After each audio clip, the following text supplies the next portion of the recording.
ISQ Podcast, podcastnya Asifa Kolbu. Assalamualaikum warahmatullahi wabarakatuh. Waalaikumsalam. Kembali lagi bersama kami di ISQ Podcast, podcastnya Asifa Kolbu. Di setiap hari kami selalu menemani sahabat Asifa di rumah, menemani sambil menunggu waktunya berbuka puasa. Dan kali ini saya sedang bersama narasumber yang hebat, yang jauh-jauh dari mana Abah? Dari Sukabumi. Dari Sukabumi kita undang. Perjalanannya jauh. Abah Yayat Supriyatna. Gimana Abah? Kabarnya sehat? Alhamdulillah. Alhamdulillah. Semoga puasa ini selalu lancar Bah ya, selalu sehat, selalu semangat. Dan hari ini saya bersama Abah Yayat akan membahas satu tema yang luar biasa gitu, tentang Fatu Mekah. Dan kalau kita lihat Bah sejarah bulan Ramadan itu kan banyak peristiwa pastinya di zaman Nabi tuh, mungkin dari nuzulul Quran gitu kan, dari perang-perang pun ada, dan salah satunya ada Fatu Mekah ini. Nah mungkin Abah bisa menjelaskan sedikit tentang peristiwa Fatu Mekah ini, silakan Abah. Oke, bismillahirrahmanirrahim. Assalamualaikum warahmatullahi wabarakatuh. Nah, terima kasih Pak Uji atas waktunya dan sahabat Asifa yang baik. Semoga Ramadan kita punya makna lebih. Bahwa Ramadan itu kenapa banyak menimbun hikmah di dalamnya, karena memang satu bulan di mana momen-momen sejarah penting terjadi di bulan Ramadan. Sebetulnya mengkaji sejarah dalam Ramadan dalam perspektif atau tinjauan sejarah panjang sih Pak Uji ya. Dan satu hal ini sebagai sebuah otokritik aja buat kita sebelum saya masuk ke jawaban tadi, pertanyaan tadi. Jangan sampai begini Bapak Uji, jangan sampai kita hafal banget solawat-solawat yang sering kita lantunkan, ucapkan. Siroh-siroh gitu ya. Siroh, iya, tapi jangan sampai ironinya dia nggak pernah baca buku sejarah. Malah nggak tahu. Nggak tahu. Bahkan nama orang tua Nabi nggak tahu lagi. Nggak tahu, ya. Kan lucu kalau solawat yang mah nyaring dan enak didengarnya. Tapi belum pernah satu buku pun atau satu kitab tarikh yang dibaca, kan jadi ironi. Jangan sampai Pak Boji jangan begitu. Kalau Pak Boji nanya ke saya berapa buku sejarah yang saya baca tentang Nabi, hampir 15 sih. Wah, 15. Luar hampir biasa. 15 buku sejarah Nabi ada di rumah. Dan maka kalau menceritakan sejarah memang cukup lama. Oke, kaitan dengan Fatul Mekah, pembukaan ataupun pembebasan kemenangan kota Mekah. Saya ingin jauh dulu sebentar aja Pak Boji ya. Boleh. Sebetulnya kan ini sejarah yang unik, sejarah yang kalau hak dan batil itu memang tidak bisa dicampurkan, tidak bisa disatukan. Yang tegap dengan yang dekaden itu, yang merosot, yang ambruk itu nggak bisa itu menyatu sampai kapanpun. Dan sekarang manusia mencoba untuk terus menyatukannya, mengkompromikannya, jadi kacau. Jadi kalau bicara sejarah Nabi, pertama ujian keimanan, hak dan batil sebut aja begitu. Ujian keimanan Nabi itu kan pertama di Mekah. Di Mekah itu pertama Nabi diujinya, diabaikan, dimusuhi, diusir dari keluarganya. Kemudian itu ujian pertama. Ujian pertama anak dengan berpisah dengan orang tuanya di rumah, saudaranya dan sebagainya, hingga terjadi 2 blok pengikut Nabi dan pengikut Quraisy, kafir Quraisy. Ujian yang kedua lebih berat lagi dari itu. Terusir dari Mekah ke Madinah. Harus pergi. Itu kan berat Pak Boji, ninggalin kampung halaman, ada yang ninggalin anak, ada yang ninggalin keluarga, ayah, bisa jadi suami istri juga berpisah gara-gara hijrah. Ini kan luar biasa ujian untuk memisahkan. Allah itu ingin memisahkan hak dan batil itu nggak bisa campur gitu, nggak bisa menyatu. Dan yang ketiga yang paling berat, ujian di perang Badar.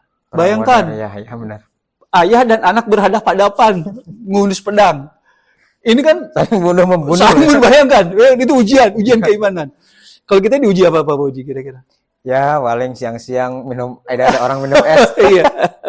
Maka kata Allah, ada 2 ayat yang tercantum di Quran itu yang agak otokritik buat kita, nyerang kita, menegaskan keimanan kita. Kata Allah begini, artinya begini. Dan kurang lebih sama, mirip artinya.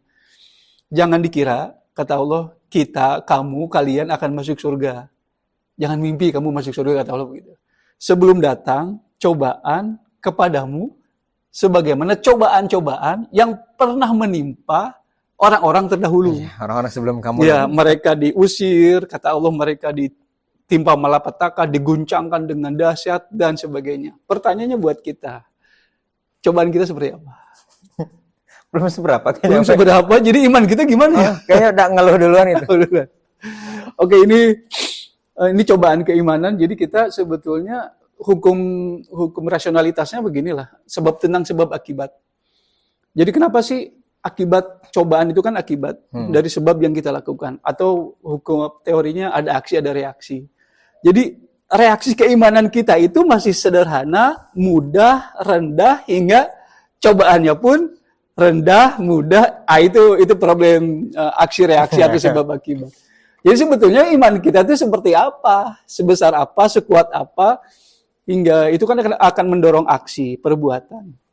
Sahabat Nabi imannya begitu. Dan kaitan dengan Futuh Mekah, ini kan peristiwa yang diawali dari perjanjian Hudaybiyah, kemudian gagal di tahun ini di perjanjian yang aneh, kemudian Nabi pulang lagi.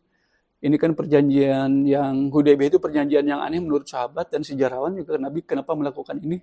Itulah hikmah di mana peristiwa itu tidak bisa diukur secara matematis, sebab akibat sesuai sosialnya, tapi Allah punya kehendak lain dengan peristiwa Hudaybiyah itu. Kemudian kan berlanjut di tahun kedua. Nah, di tahun kedua itulah Nabi kena hasil perjanjian, maka Nabi agak leluasa, agak lapang, agak luas, pergi lagi ke Mekah. Dan ini kan satu peristiwa menjungkir balikan asumsi Barat bahwa Islam itu dibawa dengan pedang, dibawa dengan peperangan. Nah, Fatuh Mekah itu, bayangkan Fatuh Mekah sebuah kemenangan diraih tanpa tumpah darah itu loh. Padahal Nabi punya kuasa untuk melakukan itu, tapi Nabi tidak melakukan itu. Ya, inilah peristiwa penting. Jadi kalau bicara Ramadan itu, Nuzul Quran itu harusnya dijadikan bulan berfikir. Jadi Nuzul Quran itu sama dengan nuzulnya peradaban Islam. Kedua, Perang Badar itu jadi berfikir, beraksi, dan menang. Jadi Ramadan itu jadikan 3 peristiwa ini yang sebenarnya jadi runtutan. Jadi runtutan, berfikir dengan Nuzul Quran, beraksi dengan Perang Badar, dan akhirnya Fatuh Mekah itu kemenangan. Itu kurang lebih begitulah peristiwa itu. Jadi ya luar biasa menarik gitu ya. Jadi kalau kita lihat dulu tuh ya istilahnya memang perjuangan Nabi itu nggak mudah gitu dan berat banget. Yang seperti tadi Abah sampaikan bahwa mungkin harus saling bermusuhan dalam keluarga gitu, bahkan suami istri. Nah mungkin Mbak kalau misalkan dulu gitu kan apa yang dipersiapkan Nabi gitu kan sehingga untuk nunggu beberapa waktu sampai akhirnya ke Mekah gitu kan, mungkin kan pertama apa yang dipikirkan Nabi sehingga harus hijrah gitu kan, terus ketika kembali mempersiapkan apa Nabi itu. Jadi biar orang-orang tuh tahu kalau kita ingin mencapai kemenangan tuh kita harus ngapain dulu nih, ya ikut contoh Nabi ngapain dulu nih sebelum Fatuh Mekah. Aduh itu jawabannya panjang banget. disingkat aja. Sebenarnya kan peristiwanya begini ya. Nerima wahyu di Gua Hiro. Jadi gini, misi ini kelebihan tuh. Dari suasana mistik Gua Hiro kan suasana mistis ya. Mengalir Islam itu ke suasana politis. Ujungnya di politis Madinah sebagai sebuah negara itu kekuasaan. Jadi dari gua ke negara itu Islam. Islam dari gua ke negara, dari gua ke Madinah, dari Gua Hiro ke Madinah. Kalau dicermati itu adalah luar biasa Islam itu. Dari suasana gua berakhir di suasana kota Madinah itu. Itu agama itu kerennya di situ. Dari situ Nabi mengabarkan, kemudian terjadi 2 kelompok pengikut dan yang menentang. Kemudian peristiwa itu terus berkembang. Akhirnya beberapa peristiwa kenapa sampai hijrah itu kan. Jadi ada Bai'ah Aqobah 1, Bai'ah Aqobah 2 itu penting kalau kita pelajari. Dari Bai'ah Aqobah 1, Bai'ah Aqobah 2 itu kemudian lahir peristiwa hijrah. Jadi hijrah itu sebuah arah baru, sebuah arah baru bagi perjuangan Nabi. Nah, sebuah arah baru bagi perjuangan Nabi, kemudian di Madinah. Jadi satu hal yang menarik dari agama ini adalah pasca perjanjian Hudaybiyah sebelum Fathul Mekah kalau nggak salah, itu Nabi pernah mengirim dulu delegasi-delegasi ke imperium, sebuah peradaban besar kala itu, menyurati para kaisar, para pembesar Romawi, Persia, satu lagi Ethiopia kalau nggak salah, Habsyah, itu dikirimi surat. Kalau sekarang itu mungkin Cina, Amerika gitulah. Dikirimi surat, dan suratnya itu keren. Itu Nabi percaya diri luar biasa ya. Masuk Islam nggak? Kalau nggak, perang dengan saya. Coba surat kayak gitu ya. Beda ya. Padahal Madinah belum punya kekuatan seperti apa, belum. Sebagai sebuah peradaban ya masih terlalu kecil untuk menantang peradaban besar. Tapi Nabi dengan pedenya surat itu masuk Islam. Kalau enggak, berarti perang. Itu kan Nabi kalau dibaca kayak sekarang kayak teroris jadinya. Benar ya, Pak? Radikalis Nabi itu. Kalau dibacanya oleh ham barat lah. Iya. Tapi itulah sejarah. Jadi sebelum Fathul Mekah itu ada peristiwa itu. Kemudian ya karena gini lah, agama itu kan punya misi dakwah di siapapun. Jadi misi dakwah itulah yang membuat Nabi terus mengembangkan wilayahnya, mengembangkan jaringannya, mengembangkan pengikutnya. Akhirnya Fathul Mekah mau tidak mau harus dilakukan. Iya. Dan itu pun lahir dari mimpi, Pak Fauji. Mimpi. Jadi Allah ngasih mimpi pada Nabi, ilham atau wahyu berupa mimpi. Akhirnya dikabarkan ke sahabatnya, oke, kita ke Mekah. Nah, itu jadi sahabatnya udah pede, wah ini mimpi dari Allah, berarti udah yakin ini bakal didapat gitu. Kurang lebih begitu. Panjang cerita dari. Sebenarnya ini banyak ya, harus berapa jam kali ya? Oh iya, tarikh itu loh. Ya, harus ada episode selanjutnya kayaknya. Iya. Nah, oke, Mbak, mungkin secara singkatnya seperti itu sejarah Fathul Mekah. Tapi dari situ, Mbak, dari peristiwa itu ada nggak sih kayak hikmah yang bisa kita dapatkan gitu, sehingga saat ini yang kita menjalankan tuh bisa belajar dari peristiwa itu, atau mungkin banyak orang Islam juga malah sebenarnya nggak tahu Fathul Mekah tuh peristiwa apa gitu, karena memang seperti yang Abah sampaikan tadi, kita baca sholawat, kita baca sirah Nabi, tapi padahal kita nggak tahu benar-benar sejarah Nabi. Jadi seperti apa, Bah, hikmahnya, Bah? Dan saya sih secara pribadi udah komitmen, saya ingin nulis tentang beliau suatu saat. Luar biasa. Kalau nggak salah ada orang di luar Islam, dia menuliskan buku gitu kan, bahwa orang yang paling berpengaruh kan nomor 1 Nabi Muhammad. Oh iya. Itu orang di luar Islam. Iya. Masalahnya kita orang Islam nggak belajar sendiri Nabi kita. Gitu. Ya Michael Hart namanya. Michael Hart. Ya, dia mengarang satu buku mengumpulkan masalah besar di muka bumi, dirankingkan siapa nomor pertama urutannya, dan akhirnya menempatkan Nabi Muhammad nomor 1, dan itu banyak dikecam oleh kalangan Barat karena kecewa kok bisa-bisanya Michael Hart yang bukan orang Muslim menempatkan Nabi Muhammad. Nah, itu justru yang menarik. Kenapa yang di luar Muslim begitu tertariknya dengan Nabi, tapi kita sendiri yang kadang malah biasa aja, malah nggak tahu sama sekali nih sejarahnya. Jadi gimana, Pak, hikmahnya, Pak? Kan lucu ya, bukan lucu ya. Dari Mekah ke Madinah, balik lagi ke Mekah. Dan satu hal, kata Rasul itu, kalau bukan karena perintah Allah, aku malas sebelumnya ninggalin Mekah. Kalau cinta tanah air itu ternyata naluri ya. Fitrah naluri manusia mencintai kampung halaman. Tapi Madinah kan sebuah peristiwa besar, jadi nggak mungkin beliau meninggalkan jejak yang cukup monumental di Madinah itu. Dan karena misi dakwah rahmatan lil alamin inilah, maka semua jazirah Arab dibebaskan oleh Nabi, disatukan, diintegrasikan. Bapak Uji, hikmah yang dapat kita ambil dari Fathul Mekah cuma 2 yang saya dapatkan. Pertama, Fathul Mekah itu sebuah kemenangan, peristiwa di mana Nabi menaklukkan. Ada 2 kemenangan pribadi dan kemenangan sosial. Kemenangan pribadinya apa? Bayangkan begini, ini kehebatan Nabi. Inilah moralitas kenabian yang agung. Nabi di Mekah diusir, dibenci, dimusuhi, dihina, dibully habis-habisan.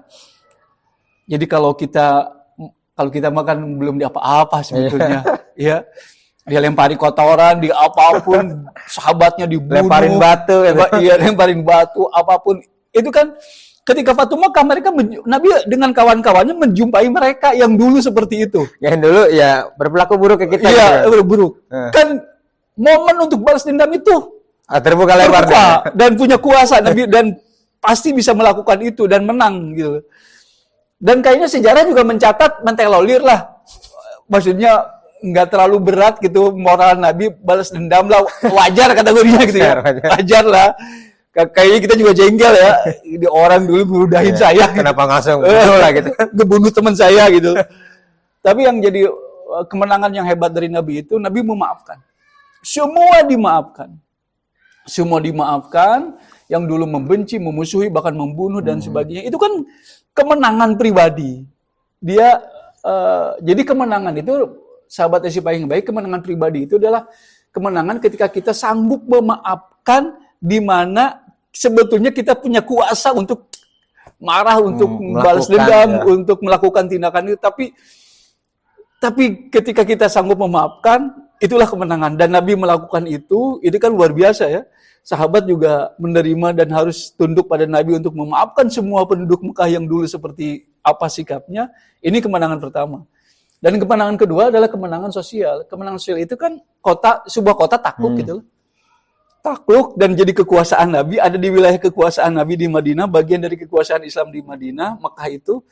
Jadi rekan-rekan sekalian, sahabat SIPA yang baik, jadi kemenangan di Ramadan itu kita harus, Pak Fauji, harus mencari satu bentuk alas sosial, bentuk yang kepedulian, jenis apa, atau kita punya alas-alas sosial atau rekayasa sosial yang bisa menjadi solusi bagi persoalan-persoalan. Jadi Ramadan bukan hanya kemenangan pribadi dekat dengan Allah, tapi Ramadan juga mengajari kita untuk menang secara sosial, peduli, berbagi, membebaskan, memberikan solusi, mengarahkan dan memobilisasi masyarakat pada arah-arah yang baik. Itulah dua kemenangan. Jadi kemenangan individual dengan memaafkan, kemenangan sosial dengan menjadi solusi bagi persoalan kehidupan.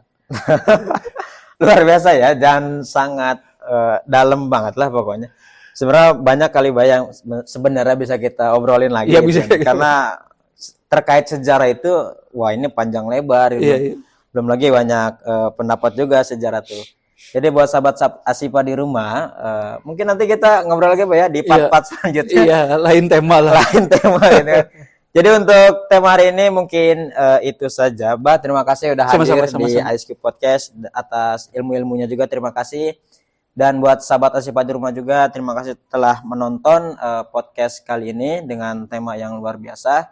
Dan mudah-mudahan gitu bermanfaat, mudah-mudahan apa yang Abah sampaikan tadi dari awal sampai akhir bisa mendorong diri kita, memotivasi diri kita supaya kita bisa benar-benar kalau yang saya tangkap sih kita Islam tapi masih belum mengislamkan diri kita, artinya mari sama-sama kita belajar mengislamkan diri kita, artinya kita belajar lagi tentang sejarah-sejarah Nabi yang mungkin banyak di antara kita yang melewatkan itu semua. Mungkin itu saja. Terima kasih buat sahabat Asifa di rumah, dan mohon maaf apabila ada kata-kata yang salah, dan kami berdua pamit undur diri.